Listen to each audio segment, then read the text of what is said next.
അസ്സലാമു അലൈക്കും വറഹ്മത്തുള്ളാഹി. ബിസ്മില്ലാ അൽഹംദുലില്ലാഹി വകഫ വസ്സലാമുൻ അലാ മൻ ലാ നബിയ്യ ലദീന ഇസ്തഫ അമ്മാ ബഅദ്. അല്ലാഹുമ്മ സ്വല്ലി അലാ മുഹമ്മദിൻ വഅലാ ആലി മുഹമ്മദ് കമാ സ്വല്ലൈത അലാ ഇബ്രാഹീം വഅലാ ആലി ഇബ്രാഹീം ഇന്നക ഹമീദും മജീദ്.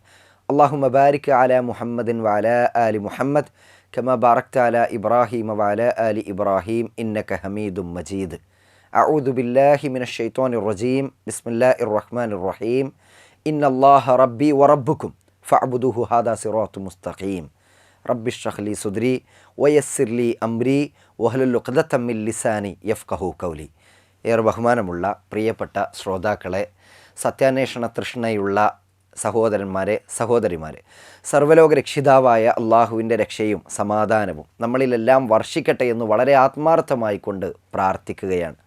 ഈ കാണുന്ന മഹാപ്രപഞ്ചത്തെ മുഴുവൻ സൃഷ്ടിക്കുകയും സംവിധാനിക്കുകയും പരിപാലിക്കുകയും ചെയ്യുന്ന ഒരു ശക്തി ഉണ്ട് എന്ന കാര്യം അനിഷേധ്യമായ വസ്തുതയാണ്. ഒരാൾക്ക് പോലും നിഷേധിക്കാൻ കഴിയാത്തത്രയും ബലവത്തായ തെളിവുകൾ കൊണ്ട് ഈ വാദത്തെ നമുക്ക് മുന്നോട്ട് കൊണ്ടുപോകാൻ കഴിയും. അതെ, ഒരു ദൈവം അതുണ്ടായേ തീരൂ.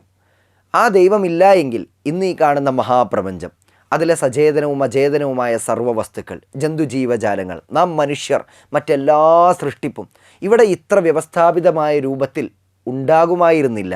ദൈവം ഉണ്ട് എന്നത്, അള്ളാഹു ഉണ്ട് എന്നത്, ഒരു സാക്ഷാൽ സൃഷ്ടിപ്പ് ഇതിൻ്റെ പിന്നിൽ നടന്നിട്ടുണ്ട് എന്നത് ഒരു സത്യമാണ്, ഒരു വസ്തുതയാണ്. എങ്കിൽ ആരാണ് ആ ദൈവം? തീർച്ചയായും പ്രസക്തമായ ചോദ്യമാണ്.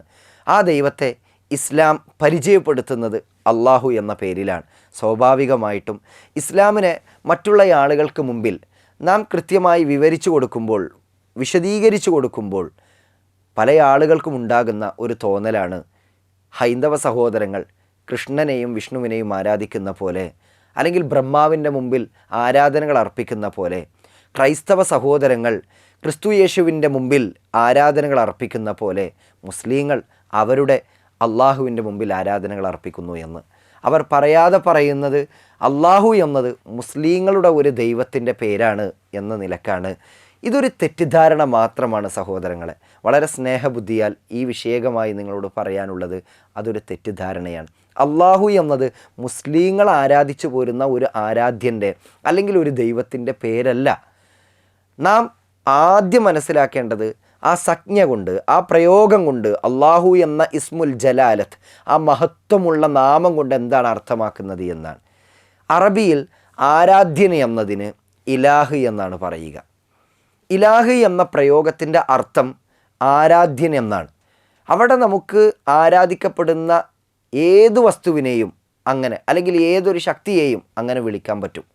പക്ഷേ ഇസ്ലാം പരിചയപ്പെടുത്തുന്നത് അള്ളാഹു എന്ന് പറയുമ്പോൾ അതുകൊണ്ട് അർത്ഥമാക്കുന്നത്, അതിനെ നാം ഒന്ന് പിരിച്ചെഴുതാൻ വേണ്ടി തയ്യാറാകുകയാണെങ്കിൽ നമുക്ക് കാണാൻ കഴിയുക അൽ ഇലാഹ് എന്ന പ്രയോഗമാണ്. അറബി ഭാഷയിൽ അലിഫ് ലാമ് എന്നതിനെയാണ് നാം ചേർത്തിട്ട് അൽ എന്ന് പറയുന്നത്. അലിഫ് ലാമ് അതിലേക്ക് നമ്മൾ ഇലാഹ് എന്ന് ചേർത്ത് വെക്കുമ്പോൾ അൽ ഇലാഹ് എന്നാകുന്നു. ഈ അൽ ഇലാഹ് എന്നതാണ് അള്ളാഹു. നോക്കൂ നിങ്ങൾ, നാം ഒരു കാറിനെ പരിചയപ്പെടുത്തിയിട്ട് കാർ എന്ന് മാത്രം പറഞ്ഞാൽ ഏത് കാറും ആകാം. പക്ഷേ നമ്മൾ ഒരു സ്പെസിഫിക് ആയിട്ടൊരു കാറിനെ പരിചയപ്പെടുത്തുമ്പോൾ നമ്മൾ എന്താണ് ഇംഗ്ലീഷിൽ പ്രയോഗിക്കുക? The car. ഏതോ ഒരു പ്രത്യേകം നമ്മൾ സൂചിപ്പിക്കുന്ന ഒരു കാർ എന്നുള്ള അർത്ഥത്തിലായിരിക്കും ദി കാർ എന്ന് സൂചിപ്പിക്കുക. ഇലാഹ് എന്നാൽ ഗോഡ് എന്ന് വേണമെങ്കിൽ നമുക്ക് അർത്ഥം പറയാം, അല്ലെങ്കിൽ നമ്മൾ അങ്ങനെ പറഞ്ഞു പോരുന്നു. എന്നാൽ അതിലേക്ക് നമ്മൾ ദ എന്ന് ചേർക്കുമ്പോൾ ദ ഗോഡ്, യഥാർത്ഥ ദൈവം അല്ലെങ്കിൽ സാക്ഷാൽ ദൈവം എന്ന് നമ്മൾ പറയുന്നു. ഇവിടെ ഇലാഹ് എന്ന് പറയുമ്പോൾ ആരാധ്യൻ എന്നാണ് അർത്ഥം. അതിലേക്ക് നമ്മൾ അറബി അക്ഷരമാലയിലെ അലിഫും ലാമും ചേർക്കുമ്പോൾ അൽ ഇലാഹ് എന്നാകുന്നു. The God, the real God, യഥാർത്ഥ ദൈവം, സാക്ഷാൽ ആരാധ്യൻ. അപ്പം മനുഷ്യരെല്ലാം സാക്ഷാൽ ആരാധ്യനായ അള്ളാഹുവിനെ ആരാധിക്കണം. ആരെയാണോ മനുഷ്യർ ആരാധിക്കേണ്ടത് അവനെയാണ് ഇസ്ലാം അള്ളാഹു എന്ന് വിശേഷിപ്പിക്കുന്നത്. സമാനതകളില്ലാത്ത ഒരു നാമമാണ് അള്ളാഹു എന്ന് നമുക്ക് കാണാൻ കഴിയും. പലപ്പോഴും ഒരു തെറ്റിദ്ധാരണയുടെ ഭാഗമായിട്ടാണ് അള്ളാഹു എന്നത് മുസ്ലിങ്ങളുടെ ഒരു ദൈവത്തിൻ്റെ പേരല്ലേ എന്ന് പറഞ്ഞ് പരിചയപ്പെടുത്തുന്നത്. മുഹമ്മദ് നബി സല്ലല്ലാഹു അലൈഹി വസല്ലം മക്കയിൽ ഭൂജാതനായതു മുതൽ മക്കക്കാർക്ക് അവിടെ മുതൽ അങ്ങോട്ട് പരിചയമായി ലഭിച്ച ഒരു നാമമാണ് അള്ളാഹു എന്നൊക്കെ പറയുന്നതായിട്ട് കാണാൻ കഴിയും. ഒരിക്കലും അല്ല. നമ്മളൊന്ന് പരിശോധിച്ച് നോക്കുക, ലോകത്തേക്ക് കടന്നു വന്ന സർവ്വപ്രവാചകന്മാരും എവിടെയൊക്കെ മനുഷ്യരുണ്ടായിട്ടുണ്ടോ അവിടേക്കെല്ലാം കടന്നു വന്ന എല്ലാ പ്രവാചകന്മാരും ആ ജനതയോട്, ആ ജനങ്ങളെ പഠിപ്പിച്ചത് അള്ളാഹുവിനെ ആരാധിക്കുക എന്ന് തന്നെയാണ്.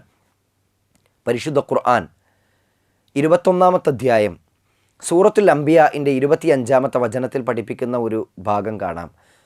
വമാ അർസൽനാ മിൻ ഖബ്ലിക മിർ റസൂലിൻ ഇല്ലാ നൂഹി ഇലൈഹി അന്നഹു ലാ ഇലാഹ ഇല്ലാ അന ഫഅ്ബുദൂൻ.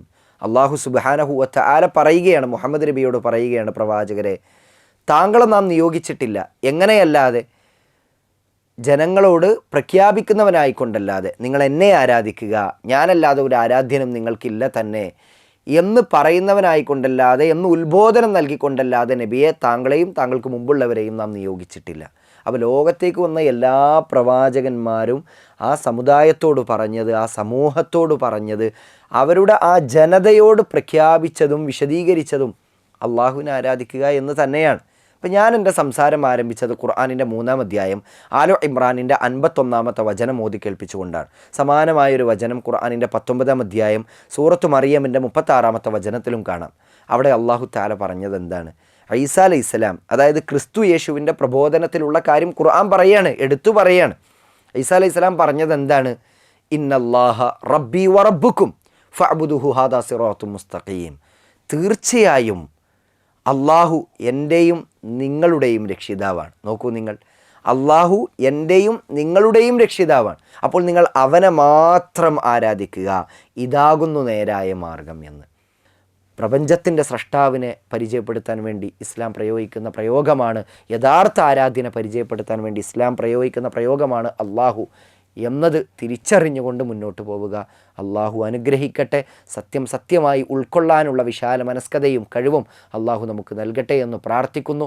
കൂടുതൽ പഠനങ്ങൾക്ക് വേണ്ടി, ഗവേഷണങ്ങൾക്ക് വേണ്ടി, കാര്യങ്ങൾ കൂടുതൽ അറിയാൻ വേണ്ടി ഈ വിഷയത്തെ നിങ്ങളുടെ മുമ്പിലേക്ക് സമർപ്പിച്ചുകൊണ്ട് ഞാൻ അവസാനിപ്പിക്കുന്നു. അസ്സലാമു അലൈക്കും വറഹ്മത്തുള്ളാഹി വബറകാതുഹു.